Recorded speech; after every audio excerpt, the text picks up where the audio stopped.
inexplicable, tu vida diste en la cruz, tuyo soy por siempre, en tu misericordia me diste vida, diste amor, tu gran amor. Es tiempo de decidir por quién vivo. Te seguiré, mi alabanza te daré. Jesús, por ti lo entrego todo. Solo a ti mi alabanza doy. Toda mi alabanza doy. Por ti es por quien vivo. Te alabaré con todo lo que soy. Toda mi alabanza doy. Amor inexplicable, tu vida diste en la cruz. Tuyo soy por siempre. En tu misericordia me diste vida, diste amor, tu gran amor. Es tiempo de decidir por quién vivo. Te seguiré, mi alabanza te daré. Jesús, por ti lo entrego todo. Solo a ti mi alabanza doy. Toda mi alabanza doy. Por ti es por quien vivo. Te alabaré con todo lo que soy. Toda mi alabanza doy.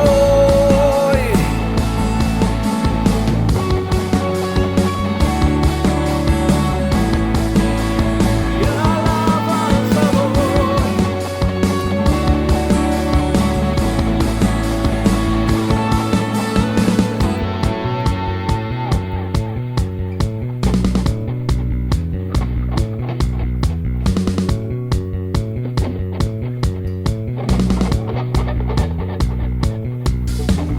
Tuyo soy, Señor, vivo para darte gloria a Dios, gloria y honor.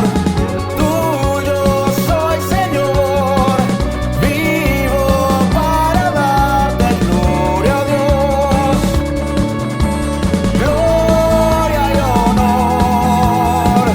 Tuyo soy, Señor, vivo para darte gloria a Dios, gloria y honor. Es tiempo de decidir por quién vivo.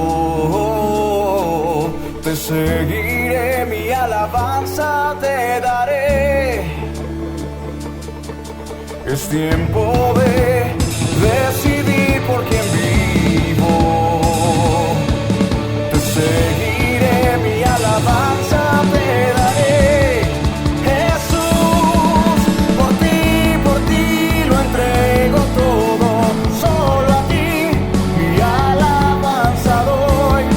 Toda mi alabanza doy. Por ti es por quien vivo. Te alabaré con todo lo que soy.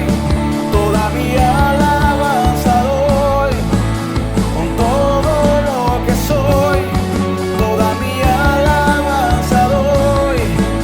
Con todo lo que soy. Toda mi alabanza doy.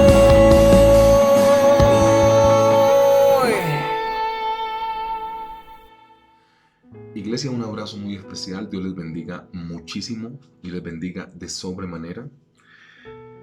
El texto que tendremos para hoy es Mateo capítulo 7. Tenga la amabilidad y lo busca, y yo voy a irle haciendo un recuento de cómo Dios puso este pensamiento en mi corazón, y le he orado para saber si es para mí únicamente o para la iglesia. Empiezo a decirte empiezo a decirte eso mientras que vas buscando Mateo capítulo 7. Dios algunas veces nos da una palabra a nosotros como líderes de una comunidad que es únicamente para nosotros. Esa no tiene que ser predicada a la iglesia. Dios está forjando algo en tu carácter, alguna falla tuya, algo.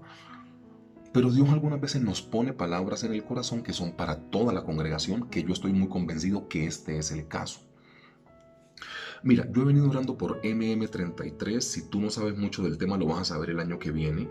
MM33 es su mandato, nuestra misión, y el 33 es el año, pues, de todo lo que acontece con el Señor Jesucristo. En esa época, en el 2033, nosotros tenemos, pues, 2000 años exactos de todo lo que le pasó al Señor Jesucristo, ¿cierto? Él empieza su ministerio a los 30, muere a los 33. Nosotros como concilio de las asambleas de Dios a nivel mundial, no únicamente Iberoamérica, que es lo de habla hispana, no únicamente todo el continente americano, sino a nivel mundial, creemos que tienen que haber más iglesias de las asambleas de Dios para que la gente se sane y se salve y se restaure.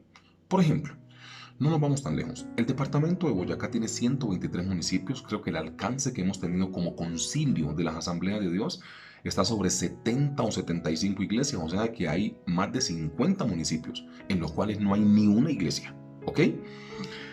¿Qué te quiero decir con eso? Yo sí creo que esta palabra es para la iglesia porque cuando yo he venido hablando de esto con el Señor y he venido orándole para que por favor nos dé las herramientas para que mujeres y hombres que tengan esa pasión y ese llamado por Cristo vayan a esos campos blancos de predicación, Dios ha puesto en mi corazón hablar de reino y orar por el reino cuando pienso en que nosotros podemos tener más iglesias. Para ir cerrando un poco el plan, MM33 es su mandato, nuestra misión. 33, ahí se cumple todo lo del Señor Jesús, exactamente 2000 años. Y nosotros queremos en el año 2033 tener más iglesias como asambleas de Dios en el mundo entero. Pero esas iglesias, cuando yo le he venido orando al Señor, Dios ha puesto una palabra en mi corazón y es la frase reino de Dios. No abrir iglesias por abrirlas, sino donde el reino sea establecido. Y aquí yo tengo una pregunta. Ya usted, yo creo que está en Mateo capítulo 7. Cuando a usted le hablan del reino de Dios o el reino de los cielos, ¿usted qué se imagina? ¿Se imagina que es algo de Apocalipsis? ¿Se imagina que es la segunda venida? Reino... pastor, pues yo me acuerdo que el Señor Jesús hablaba mucho del reino, ¿no? Porque el reino de los cielos es semejante a un hombre que... no, sí, tengo como algunas parábolas, pero no entiendo muy bien. O sea, ¿qué piensas cuando te hablan de reino de Dios? Porque este texto bíblico que vamos a tratar hoy, que son literalmente 3 versículos, tiene que ver con el reino.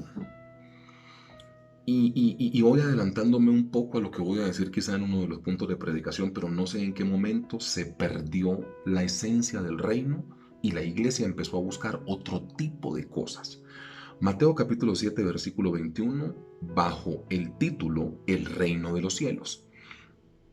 Mateo 7, 21, no todo el que me dice Señor, Señor entrará en el reino de los cielos, sino el que hace la voluntad de mi Padre que está en los cielos. Muchos me dirán en aquel día, Señor, Señor, ¿no profetizamos en tu nombre y en tu nombre echamos fuera demonios y en tu nombre hicimos muchos milagros? Entonces les declararé, nunca os conocí, apartados de mí, hacedores de maldad. Nuestro título, el reino de los cielos. ¿Con qué tiene que ver el reino de los cielos o el reino de Dios? Usted se va a confundir, no son dos reinos, es uno mismo. Mateo, que es el escritor, utiliza la frase reino de los cielos porque el nombre de Dios para una cultura judía es tan sagrada que no se puede ni mencionar. Mateo está escribiendo a una comunidad judía, entonces él, por evitarse líos y que no le digan pues que es un... O sea que está como usando el nombre de Dios para banalidades, Mateo cambia el reino, él cambia cielo, Dios por cielo. Entonces no dice el reino de Dios, como en otros evangelios, que no le escriben a un público netamente judío, que es celoso con el nombre de Dios, el cual es tan santo que no puede ser ni mencionado. Entonces él dice reino de los cielos, pero están hablando exactamente de lo mismo. Un día,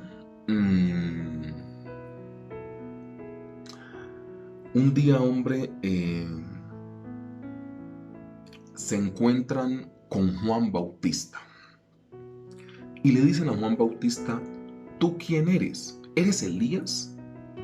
¿Eres uno de los profetas? ¿Eres el Cristo? Y Juan Bautista no se encarga de decir él quién es, sino que Juan Bautista se encarga de decir él quién no es. Y el reino muchas veces hay que entenderlo con una negación. Me explico. Nosotros siempre estamos trabajando en todas nuestras frases. Nosotros siempre estamos trabajando con la afirmación o con lo positivo y estamos dejando de lado que muchas veces nos toca saber nosotros qué no somos para encontrar quiénes verdaderamente somos. ¿Ok? Todo lo que usted puede llegar a recordar del reino tiene que ver porque el reino de los cielos es semejante a un hombre que tenía, porque el reino de los cielos es semejante a un hacendado, porque el reino de los cielos, siempre en las palabras del Señor Jesús, el reino de los cielos es algo. Yo hoy quiero hacer la introducción de estos dos puntos de predicación con Romanos capítulo 14, versículo 17. Ustedes saben de qué están hablando acá, de no hacer tropezar al hermano, ¿ok?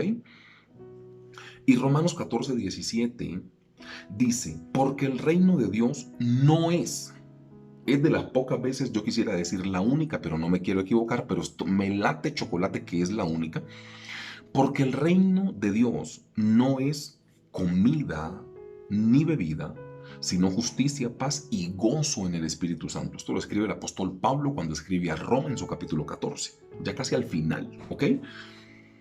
Y aquí me llama la atención que el reino de los cielos no es algo, sino que el reino de los cielos no es algo.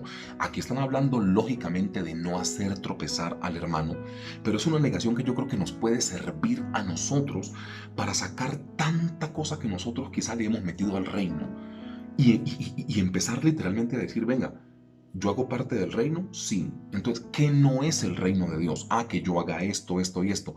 Porque nosotros siempre estamos anhelando lo bueno del reino y no sacamos de nosotros lo que está mal para poder llegar a ese reino. Dos ideas. La primera o primer punto de predicación es voluntad. Aquí la palabra que aparece es voluntad, o sea, su voluntad tiene que ver con el reino de los cielos. O sea, la voluntad de Dios tiene que ver con el reino de los cielos. Yo leo Mateo 7:21. No todo el que me dice Señor, Señor entrará en el reino de los cielos, sino el que hace la voluntad de mi Padre que está en los cielos. Mira, yo creo que ese versículo tiene dos problemas. Lo primero, en comparación a nosotros o en relación a nosotros. Aquí están diciendo, no todo el que me dice Señor, Señor. A ver, seamos lógicos en algo. Si el Señor Jesús acá está diciendo que el que le dice Señor, Señor, si se lo dice de forma clara, se lo dice de corazón, no le va a decir que no va a entrar en el reino. O sea, me explico. A mí un niño en la calle me dice papá y yo no volteo hacia ese niño porque no es mi hijo. Pero yo conozco la voz de mi hijo y de mi hija. Si alguno de ellos dos me dice papá, pues yo giro ante ellos y les digo hola hijo u hola hija.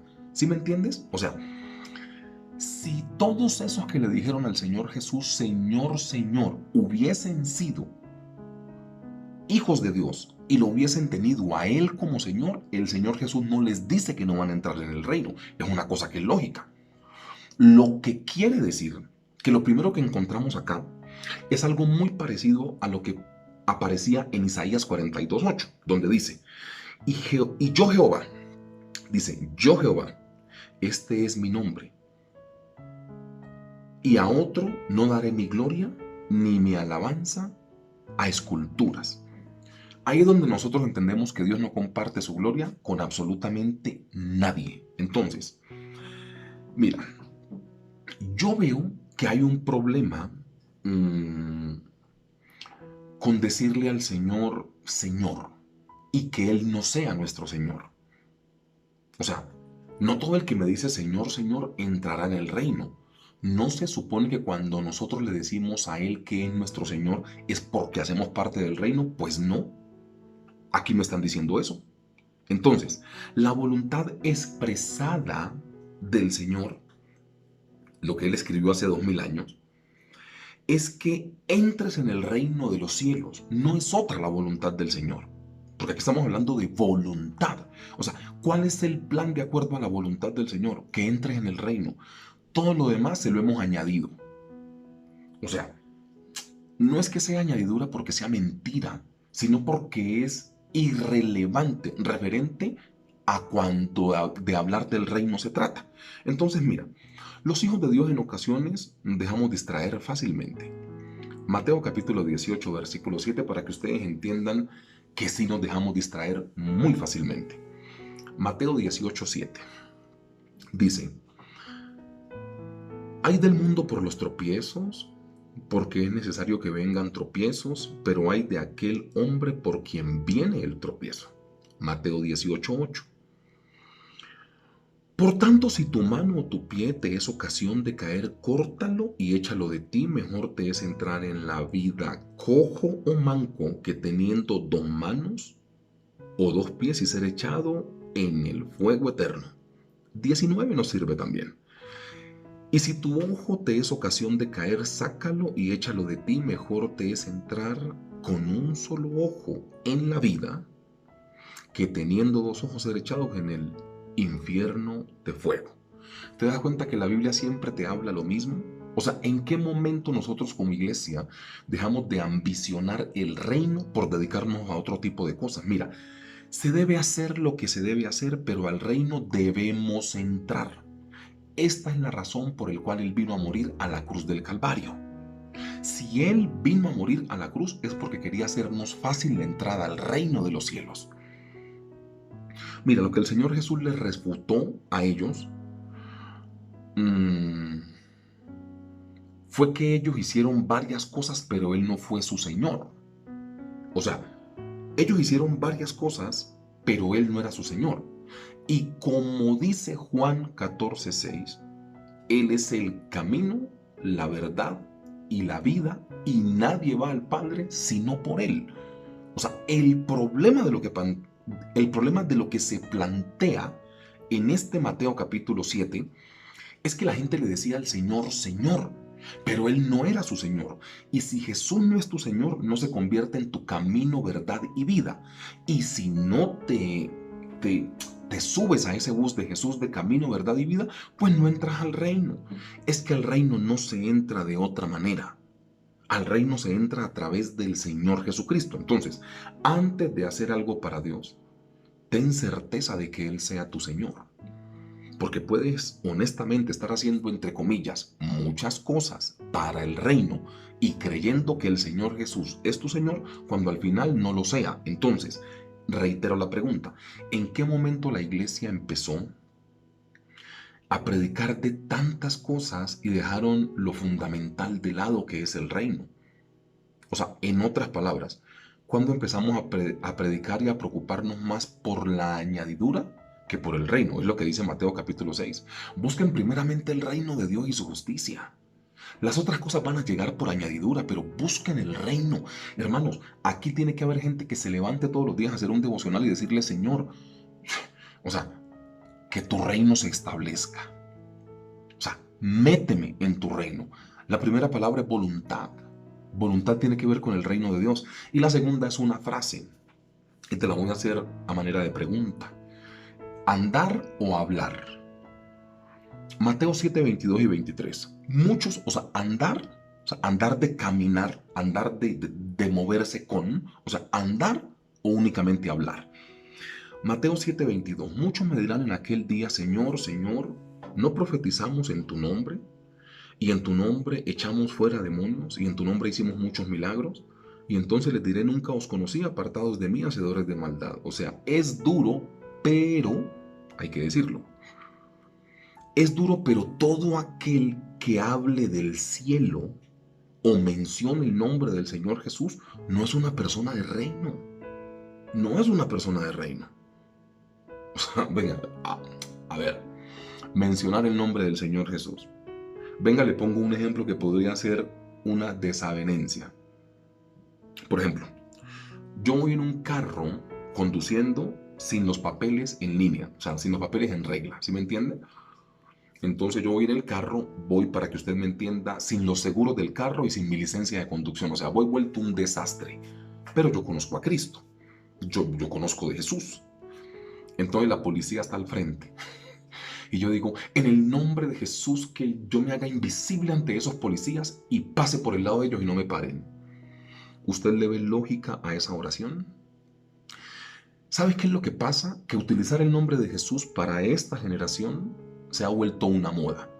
Y cuando Mateo escribió, era apedreado el que mencionara tan siquiera el nombre de Dios. O sea, mira cómo se ha perdido el nivel de santidad.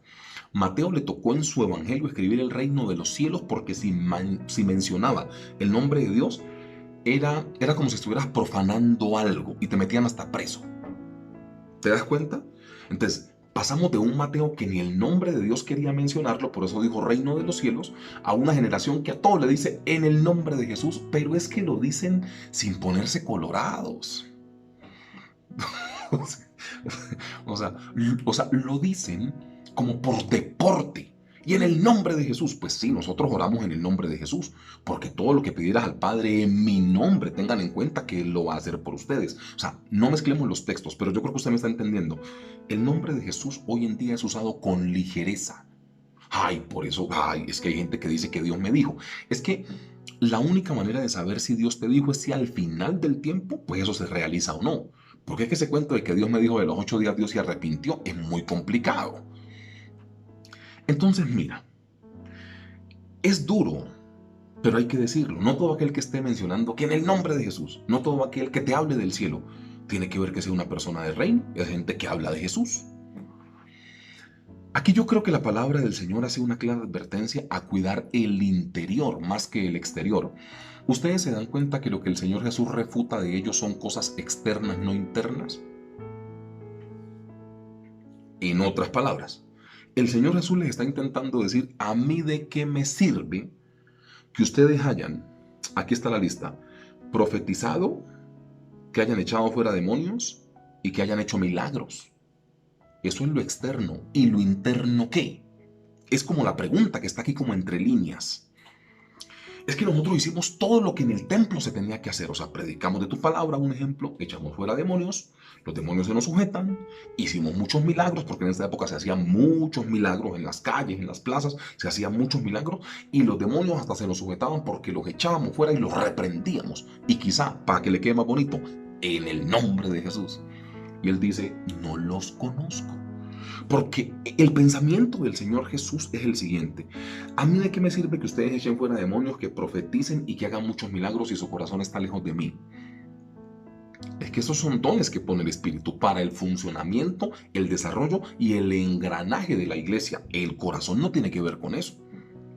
Hay gente que predica estando en pecado. Y la gente termina la predicación y le dicen, ay, pastor, qué predica tan linda, y está en pecado. O sea, ese es un don que Dios puso para el ejercicio del fortalecimiento de la iglesia. O sea, todo lo externo nosotros queremos tenerlo muy bien. ¿Y lo interno para cuándo? O sea, cuida tu interior. Todo lo que el Señor Jesús les está discutiendo a ellos tiene que ver con la parte externa. Ah, ¿ustedes profetizaron? Ah, sí. ¿Ustedes echaron fuera demonios? Ah, sí. ¿Ustedes hicieron muchos milagros? Sí, lo externo. ¿Y lo interno qué pasó?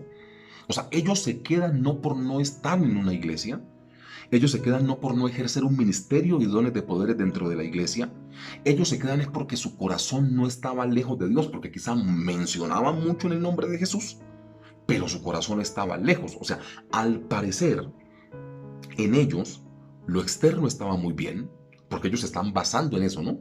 Pero ¿cómo así nosotros echamos demonios afuera? Al parecer, lo externo está muy bien, pero lo interno les hizo perder la entrada al reino de Dios o al reino de los cielos. ¿Qué fortaleces? Pregunta final. ¿Qué fortaleces tú, lo externo o lo interno? Y en esta sociedad que lo externo tiene tanta relevancia, la iglesia tendría que empezar a fortalecer de una forma tan fehaciente, tan diáfana, tan transparente, con tanta contundencia, su parte interna, que la gente al leernos el corazón, a través de escucharnos hablar, se enamore de nosotros. ¿Qué fortaleces, lo externo o lo interno? Que el Señor te ayude a fortalecer lo interno, porque lo externo es una añadidura. Señor, que tu voluntad nos ayude a andar tomados de tu mano, no únicamente a hablar de un Dios al cual supuestamente conocemos, sino al tomarnos de tu mano y a andar y caminar contigo. Lo más importante de la vida no es lo largo del camino que tenemos que recorrer, sino qué compañía tenemos. Y si tú te conviertes en nuestra compañía, llegaremos a puerto seguro. En el nombre glorioso de Cristo Jesús he orado a ti, Padre Celestial, porque tuyo es el reino, el poder y la gloria, por todos los siglos. Amén y amén. Dios les bendiga, amados hermanos. Un abrazo especial. Les amamos muchísimo. Bendiciones.